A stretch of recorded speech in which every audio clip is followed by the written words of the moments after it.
তারেকেশ্বরের BJP নেতা সন্তু পানকে এই মহিলা কি বলছেন শুনুন। লক্ষ্মী ভান্ডার ফেরত দিচ্ছে, কেন আপনার ভোটের কাজে লাগাবেন না? আমি সুরক্ষা, আমাদের নারী সুরক্ষা চাই। আপনি জিতে আসুন, আমরা নারী সুরক্ষা চাই। তিনি বলছেন ১৫০০ টাকা লাগবে না, আমার দরকার নারীদের সুরক্ষা। তাহলে চলুন দেখে নেওয়া যাক এই দেশে নারীরা কতটা নিরাপদ। ডাটা বলছে রাজস্থান ৫,৩৯৯, উত্তরপ্রদেশ ৩,৬৯০, মধ্যপ্রদেশ ৩,০২৯, দিল্লি ১২১২, হরিয়ানা ১৭১৬, গুজরাট ৫০৭, মণিপুর ৪৭। এই সংখ্যাগুলো শুধু সংখ্যা না, এগুলো হাজার হাজার নারীর চিৎকার। তাহলে বলুন, নারীরা আসলে কোথায় নিরাপদ?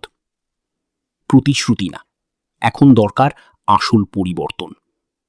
তাই ভেবে ভোট দেবেন আর ফলোটা করুন।